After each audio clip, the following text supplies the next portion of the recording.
What does the future hold for Stefon Diggs and Gabriel Davis in Buffalo? Is Khalil Shakir a rising star?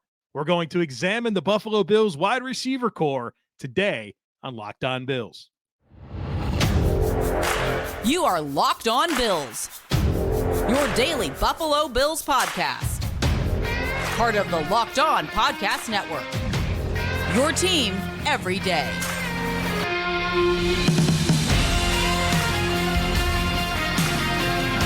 What's up, Bills Mafia? It's Joe Marino, author of Go Bills and Buffalo's Run, also the co-host of the Locked On NFL Scouting Podcast, and I am your host of Locked On Bills. I want to thank you for making Locked On Bills your first listen every day, and a big welcome and shout out to our everydayers. You know who you are. Those of you who never miss a single episode, I appreciate y'all being here very, very much. I'd also like to invite you to subscribe or follow for free on YouTube or wherever you listen to podcasts. We're part of the Locked On Podcast Network, your team every day. Today's episode is brought to you by LinkedIn. LinkedIn Jobs helps you find the qualified candidates that you want to talk to faster. Post your job for free at linkedin.com/LockedOnNFL. That's linkedin.com/LockedOnNFL to post your job for free. Terms and conditions apply.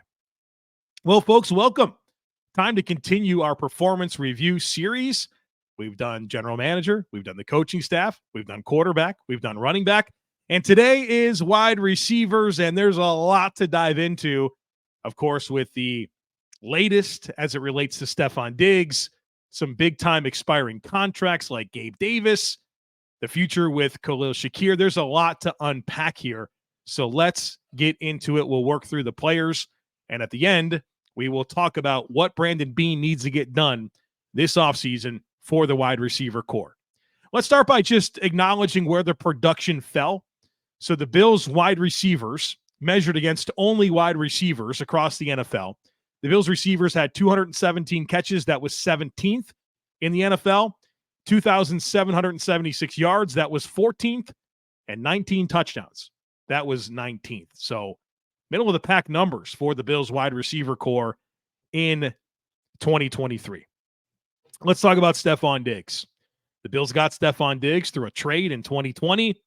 Steph is 30 years old. He turns 31 in November. He's entering year one of a 4-year, $96 million contract. Now, the Bills have an opportunity, if they want, to restructure his contract, and that would free up $13.2 million against the salary cap. Pretty attractive option. Or is it, right? You restructure this contract, you are further locking yourself into Stefon Diggs. And there is an opportunity to get out of this contract after this season. If you restructure that, you can't get out of this contract after the season. And I know there's a lot to get into here about what's going on right now with Stefon Diggs and how the season finished. But let's talk about, real quick, the contract implications if the Bills did move on from Stefon Diggs. If they cut him, the Bills would accumulate $31 million in dead cap space and lose $3.2 million in overall cap space. It would be a disaster to just outright cut or trade Stefon Diggs. That's what you're stuck with. You're stuck with $31 million in dead cap, so cap space that you can't apply to any other player, in addition to losing $3.2 million in overall cap space. That would be a disaster. Now, if the Bills were to move on or trade Stefon Diggs after June 1st, you basically just spread out the dead cap over this year and next. So what would happen is if they were to trade or release Stefon Diggs after June 1st, that would clear $19 million in 2024 cap space, but you get $8.9 million in 2024 dead cap, and here's the real kicker, $22.3 million in 2025 dead cap. So as is, just not a very movable contract. Let's talk more about it. 2023 statistical production for Stefon Diggs, 17 games, 82% of the offensive snaps, at 107 catches on 160 targets, 1,183 receiving yards, 8 touchdowns, a drop rate of 5.3%, 3.8 yards after catch per reception, and Josh Allen had a 95.5 passer rating when targeting Stefon Diggs. In terms of average separation when targeted, that's 2.8 yards, which is the same as it always has been. And there was no dip at all when Joe Brady was the offensive coordinator. In fact, it was higher under Joe Brady than Ken Dorsey in terms of average separation when targeted. So the real story with the statistical production with Stefon Diggs is how it dipped. Weeks 1 through 9, the first 9 games of the season, Steph had 70 catches on 90 targets. That's a 74% reception percentage, 834 yards, 7 touchdowns, passer rating of 115.9 when targeted.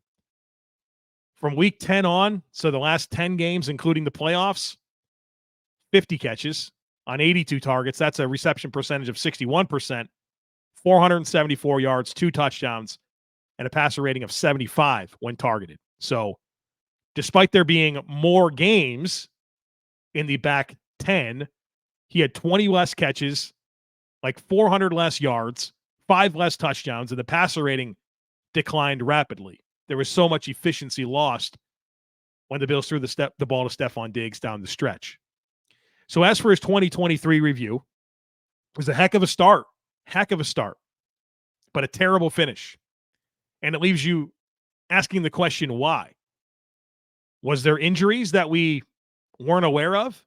There's been some speculation there. Was it the new offensive coordinator? And so you're off to a hot start under Ken Dorsey.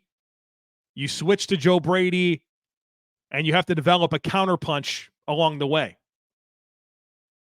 Was it decline from Stefon Diggs? Did he hit a wall and he got worse as a player? Was it how defenses were playing Stefon Diggs and the Bills couldn't really figure out the right way to get him going? Was it just a matter of Steph and Josh missed out on a couple of deep balls, and if they hit them, we're having a different conversation right now? It's never one thing. But the bottom line here is that there's questions and there's issues. And you really kind of take this conversation back to the end of 2022. And the last thing you remember is that Cincinnati playoff game, and Stefon Diggs has his palms in the air, apparently yelling at Josh Allen, who was completely ignoring him on the sideline during that Bengals 27-10 playoff loss. Then he's not really around the team at all throughout the offseason. The typical, usual, weird social media stuff. He eventually shows up to mandatory OTAs. On the first day, he's sent home. McDermott comes out in a press conference and says he's very concerned. Then later on, he comes out and clarifies those statements. Then we get to training camp, and Steph finally meets with the media. Feels like everything's good. Water under the bridge. Everyone's moving forward. Training camp, great energy, right? They start the season extremely well. And then we get to the second half of 2023, and it's really just a terrible finish for Stefon Diggs all the way through the last 10 games, including the last 2 playoff games. So then we get to the end of the season, and you look at the Kansas City game and the playoff exit, and it's hard to be mad at anybody besides Stefon Diggs, right? Like maybe for other playoff losses, he could point the finger at somebody else, but he could point the finger right at himself for the drop pass against Kansas City, another route running blunder, fumble, right? He had some problems in that game. Then you get these comments from Peter King. Peter King, one of the most reputable NFL writers ever. He said, I expect the Bills to want to do major surgery on Diggs' deal, and I expect Diggs to not be happy about it. I don't even know what that means. What does that mean? They can't just surgery on his deal. What does that even mean? I don't know what that means. Stefon Diggs would have to agree to it. So we'll see what happens there.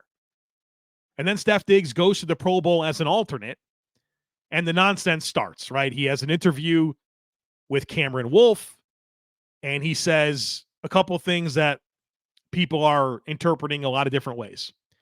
On his relationship with Josh Allen, Steph Diggs said this: I've touched on that multiple times at this point. I let everyone feel how they feel. I leave the personal out of it. My personal relationship with Josh is my personal relationship. I get tired of it. The same story over and over. It is what it is. It's for everyone else. For everyone else, it's a new offseason that you get to play around with.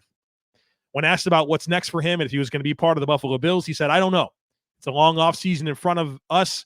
As far as the future, I don't have any surprises for you right now. For me, I'll still be me regardless. I know a lot of people are over Stefon Diggs at this point.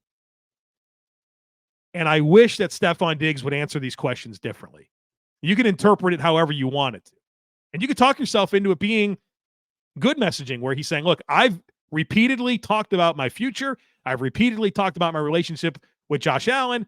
And every time I go on record and say something, I'm positive and, I'm in on being a teammate and all that, right? And then you hear the coaches, the players, everybody talks about Steph and the leadership and how good of a teammate he is and all that type of stuff. But boy, oh boy, do you wish he would just answer these questions a little bit differently. Why can't he say, when he's asked about his relationship with Josh Allen's my quarterback. I love working with him. Really proud of the work that we've done. We got more to accomplish, and I'm excited to work with him this offseason to figure that out. Why can't he just say that? When he's asked about whether or not he's going to be a Buffalo Bill, why does he just say, of course, absolutely. I can't wait to get to work with the guys and see if we can go further this coming year and do everything that I can to help this football team. Why can't he say that, right? You wish he would. I do. But he doesn't. Because wide receivers can be a little bit different. And so now here we are. I mean, we are just barely into the offseason, and here we are. And yeah, it's certainly not enjoyable. It's not fun. I don't like having these conversations, but that's just the world we live in. We have to. So we'll see what happens here. In terms of the 2024 outlook for Stefon Diggs, the best win for the Bills is for Stefon Diggs to be on the team and be the wide receiver that he's supposed to be. That's the win. It's year one of a 4-year, $96 million contract. What we should want is for Stefon Diggs to be the number one receiver for the Buffalo Bills. And honestly, there's a piece of me right now that it's kind of my expectation. Like, how many times are we going to ride this roller coaster for us to get back to the same place? Josh and Steph doing handshakes at training camp. Now, it's always a heck of an adventure to get there, but maybe we'll just find ourselves there once again this year. But if the Bills do move on from Stefon Diggs, we need 3 very committed parties. The Bills, Stefon Diggs, and a new team. And it's hard to say what a trade value would be. It's not the same as it was in 2020 when the Bills traded for him. It's a completely different circumstance. That was a very favorable contract to take on. And a first and a fourth round pick and some change got that done. I don't think the Bills are going to recoup that.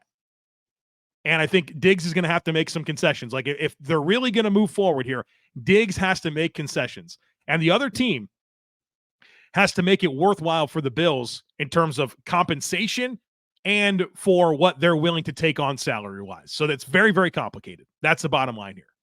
But the biggest win to me is Stefon Diggs being the number one wide receiver for the Buffalo Bills that he's supposed to be. We'll see what happens. All right, we're going to talk Gabe Davis. We're going to talk Khalil Shakir here in just a moment, so be sure to stick with me. When you're hiring for your small business, you want to be certain that you have as many top-tier candidates as possible to interview. That's why you have to check out LinkedIn Jobs. LinkedIn Jobs has the tools to help you find the right professionals for your team faster and for free. LinkedIn isn't just another job board. LinkedIn has a vast network of more than 1 billion professionals, which makes it the best place to hire. And hiring is easy when you have that many quality candidates. So easy, in fact, that 86% of small businesses get a qualified candidate within 24 hours. LinkedIn knows that small businesses are wearing so many hats right now and might not have the time or resources to hire. Well, thankfully, with LinkedIn, the process is intuitive, quick, and easy. And they even just launched a feature that helps you write job descriptions. So post your job for free at linkedin.com/LockedOnNFL. That's linkedin.com/LockedOnNFL to post your job for free. Terms and conditions apply. Happy Super Bowl to all who celebrate from FanDuel, America's #1 sportsbook. If you're like me, Super Bowl Sunday is all about scoring the best seat on the couch, grabbing your favorite football snacks, and placing some super bets. What's my favorite thing about the Super Bowl? It's the game. It's not Usher at halftime. It's not Reba McEntire singing the national anthem. It's not commercials. I want to watch football. And look, the reality is only one team gets to win the Super Bowl, but FanDuel has so many different ways for you to end the season with a W or 2 or 3. Not only can you bet on who will win Super Bowl 58, but FanDuel has bets for which players will score a touchdown, how many points will be scored, and more. And check this out. New customers, join today and you'll get $200 in bonus bets if your first bet of $5 or more wins. Just visit FanDuel.com/lockedon to sign up. That's FanDuel.com/lockedon. Make every moment more with FanDuel, an official sportsbook partner of the NFL.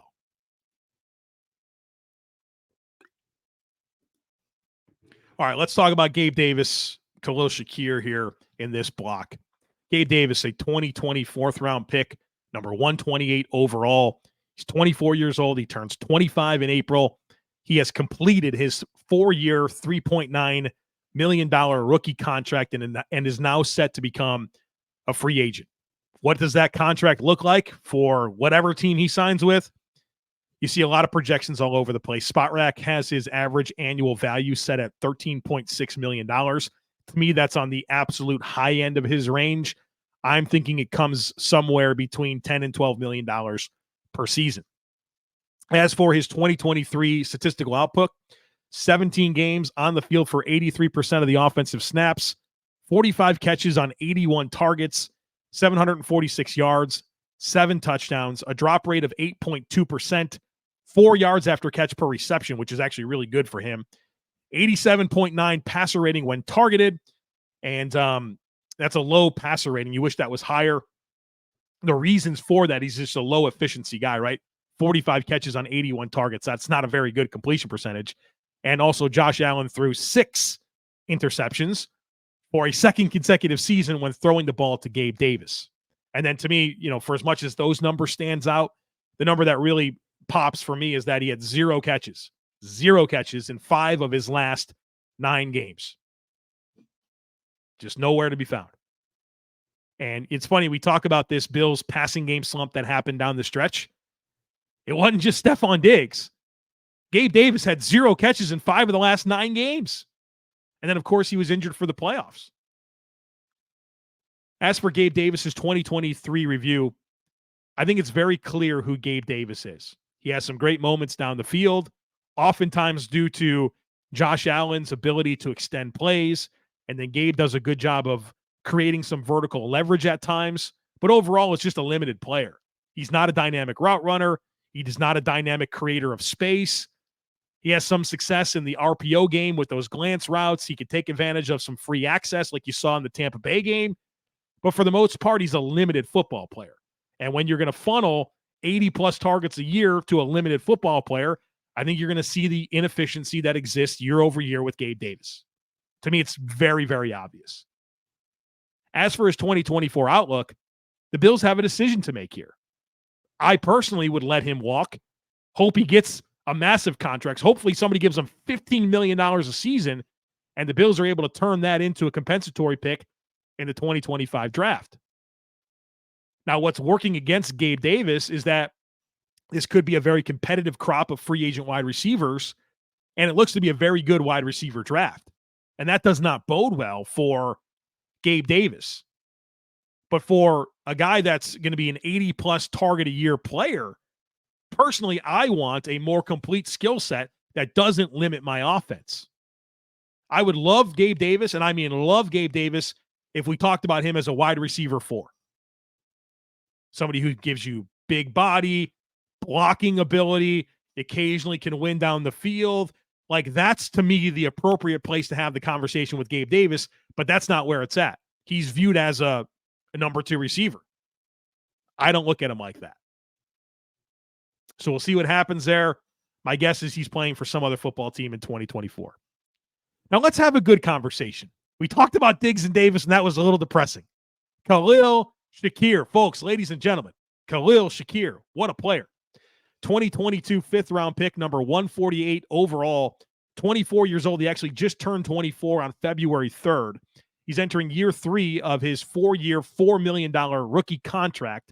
In 2023, he played in 17 games, on the field for 52% of the offensive snaps, 21% of the special team snaps, had 39 catches on 45 targets for 611 yards, 2 touchdowns, a drop rate of only 2.5%, 7.3 yards after catch per reception, and a passer rating of 133.6 when targeted. That doesn't even factor in the playoffs where he had 10 catches on 11 targets for 75 yards and 2 touchdowns. Khalil Shakir had a really, really strong sophomore season. And from week 8 forward, The last 12 games, including the playoffs, Khalil Shakir led the team in receiving, despite being third in targets. When you look at that stretch of games, the last 12 games of the season where no player on the team had more yards than Khalil Shakir, the last 12 games, Stefon Diggs had 99 targets, Kincaid had 75, and then Khalil Shakir had 47. Led the team on 47 targets. He had the most receiving yards. I'm not a math guy, but that's less than half of what Diggs got. Gabe Davis had 45 targets. James Cook had 42. As for his 2023 review, he showed a lot. He proved a lot. He proved he's the answer in the slot, where he played 77% of his snaps. Super efficient player, 49 catches on 56 targets, had one drop all season. He blocks. He's a good route runner. He's dynamic after the catch. He's versatile, can play inside and outside, helps you in the return game in a pinch. Had some of the most unbelievable plays of the season for the Bills, whether it's the catch and run against the Jets that went for like 80-something yards, the heroic effort he had against Miami in Week 18, had a crazy touchdown catch against the Pittsburgh Steelers. That catch and run was unbelievable. Big-time touchdown catch against Kansas City in the playoffs. The heroic third down conversion, insane catch against Kansas City to set up that touchdown. He was awesome. Just an elite competitor. And I don't know, like, I love football players like this. Love them. Does everything, highly competitive, and just produces. He's a stud. So as for my 2024 outlook for Khalil Shakir, I'm very excited. He's the answer in the slot. He's an answer for this offense. You're looking at this wide receiver core, and as I said last week, I think Khalil Shakir is the only wide receiver on this football team that actually met expectations. I'd love for Khalil Shakir to be an 80 target a year guy for this offense moving forward and emerging as one of my absolute favorites on this football team. All right, we got to talk Trent Sherfield, Deonte Harty. We need to get into the big picture conversation and Brandon Beane's to-do list here at wide receiver, so folks, be sure to stick with me. But folks, I am obsessed with DoorDash. The convenience of DoorDash is unmatched, right? We're all busy people. We all got a lot going on. Sometimes it can be tough to get to the grocery store. Sometimes it can be tough to find time to make dinner. Well, don't worry about it. DoorDash can handle that for you. They'll bring you food from your favorite local restaurants. They'll bring you groceries. They'll bring you something from the gas station. So check it out. It's unbelievable in terms of the convenience and how it saves you time. And if you're new to DoorDash, they got a great deal here for you. Get 50% off up to a $10 value when you spend $15 or more on your first order when you download the DoorDash app and enter code LOCK23. Subject to change. Terms apply. Again, that's 50% off up to a $10 value when you spend $15 or more on your first order when you download the DoorDash app and enter code LOCK23. Subject to change. Terms apply. Passion, drive, and patience, what brings home the winning trophy, is also what keeps your ride or die alive. eBay Motors has everything you need to maintain your vehicle and level it up to peak performance. From superchargers, roof racks, exhaust kits, LED headlights, and more, whether you're into speed, power, or style, eBay Motors has got you covered. With over 122 million parts for your number one ride or die, you'll always find exactly what you're looking for. And with eBay Guaranteed Fit, your part is guaranteed to fit your ride every time or your money back. Because with eBay Motors, you're burning rubber and not cash. With all the parts you need at the prices you want, it's easy to turn your car into the MVP and bring home that win. Keep your ride or die alive at ebaymotors.com. Eligible items only. Exclusions apply. eBay Guaranteed Fit only available to U.S. customers. All right, let's talk Trent Sherfield, Deonte Harty, and Beane's to-do list. Trent Sherfield, the 2023 free agent signing, 27 years old. He turns 28 on February 26th. He has completed his one-year, $1.7 million contract and is set to become a free agent. In 2023, he played in 17 games on the field for 34% of the offensive snaps, 35% on special teams, had 11 catches on 22 targets, 86 yards, 1 touchdown, had an 8.3% drop rate, 4.3 yards after catch per reception, and a very lowly 53.9 passer rating when targeted. As for his 2023 review, I was hoping for a lot more. But honestly, what he did with the Bills in 2023 is more in line with what he did his first 4 seasons of his career. coming out of 2022 with Miami, he had a bit of a breakout season, like over 400 yards, became their third option in the passing game. And I was hoping he would just be more impactful, but clearly he's telling us that he's just a wide receiver 4. And when you're mindful of his contract, I think he performed to it. Just a 1-year, $1.7 million deal. Played special teams on the field for a decent amount of snaps. He blocked. He provided depth. But I think we were all hoping for a little bit more. I was hoping that he would exceed it. I was hoping that he'd have more moments that you think to yourself, wow, that's a really gritty, underrated player that, yeah, he didn't have a ton of production, but he meant something to this offense. I don't feel like we feel that way. Certainly had that crazy touchdown catch against Miami in week 18, which was somewhat redeeming, but overall, he didn't really provide much of a spark or prove to be much of an answer for this offense. And so as for his 2024 outlook, I'd let him walk. I think in 4 out of 5 seasons, Trent Sherfield has been a 4th or 5th receiver, and that's what he should be for some other team next year. Deonte Harty, 2023 free agent signing. He's 26 years old. He turns 27 in December. His contract is he's entering year 2 of a 2-year, $9.5 million contract, and he has a $5.6 million cap hit in 2024. Folks, we can't have that. That's not a world we can live in. You can cut him and save $4.2 million and accumulate a $1.4 million dead cap hit. And so that's pretty attractive, but maybe there's a world where you can treat it very much like the Nyheim Hines contract that we talked about yesterday, where, look, bud, we can let you go, and I don't think you're going to get, the $5.6 million that you're scheduled to get here, or you can just stay here. We'll reduce your salary to $2.5 million or something like that. And so you get to keep Deonte Harty, but you also get to reduce his cap hit. I think something like that could and should happen with Deonte Harty. In 2023, he played in 16 games on the field for 15% of the offensive snaps, 17% of the special team snaps, had 15 catches on 21 targets, 150 total yards, 1 touchdown, did not drop any passes, passer rating of 67.7 when targeted. You also have to factor in the punt return production here. He had 25 punt returns, had another 25 fair catches, 12.4 average per return, which is really good. He did have that big touchdown against Miami. I thought he did a nice job as the punt returner. I think that was a bit of a bright spot for Deonte Harty. As for his 2023 review, it's a little bit like Trent Sherfield, where I was hoping for a bit more. But I think with Harty, he was coming off of that turf toe injury, a significant turf toe injury in 2022. I think that factored in quite a bit. But down the stretch, he was just invisible for this football team. No catches in 7 of the last 9 regular season games. That, of course, not including what he did as a punt returner, where I think he did a good job.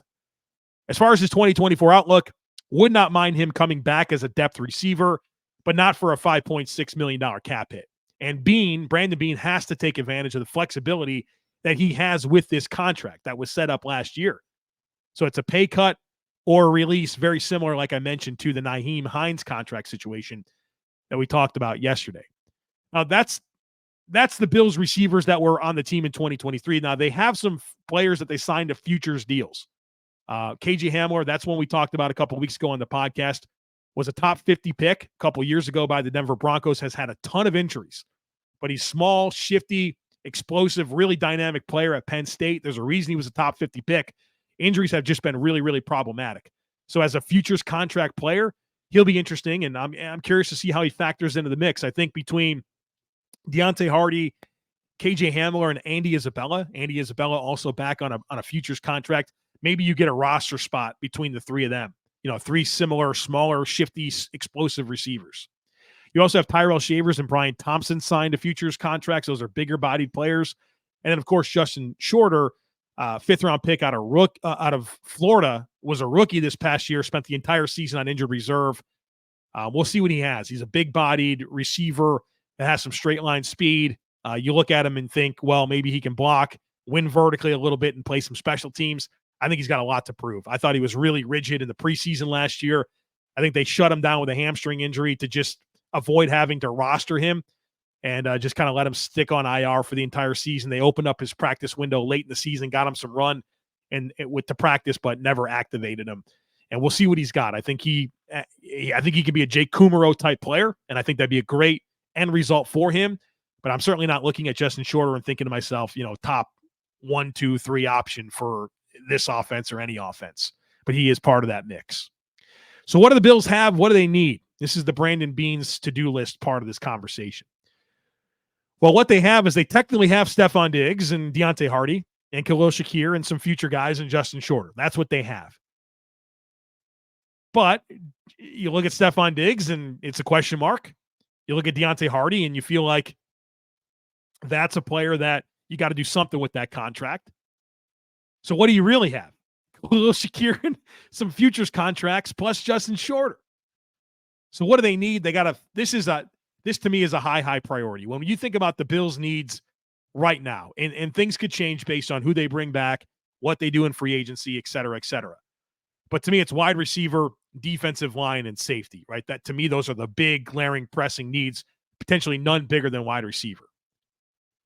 So what do you need to do? You got to figure out your Stefon Diggs situation. You need to decide on Gabe Davis. I think they're going to let him walk. You got to figure out Deonte Harty's contract. You got to let Trent Sherfield walk, but you also need to add here. You need to explore the bargain bin free agents. Maybe there's a player that's looking to prove it. You know, maybe didn't have the season they were looking for. Maybe they're coming off of an injury. They can go to Buffalo and feel like maybe that's a good spot for them to reignite their value. So I think you need to find a veteran to add to this mix that doesn't cost you very much, but then an early draft investment for sure. And you probably need to double dip in the draft. Probably draft one early and one somewhere in the mid to late rounds.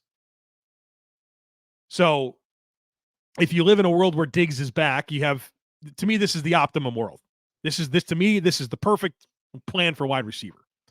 The Bills will probably roster 5 or 6. So Stefon Diggs, Khalil Shakir, an early pick at wide receiver, then one of the Deonte Harty, Andy Isabella, KJ Hamlers, and then your other draft pick, and your bargain bin free agent that's in competition with maybe a Justin Shorter.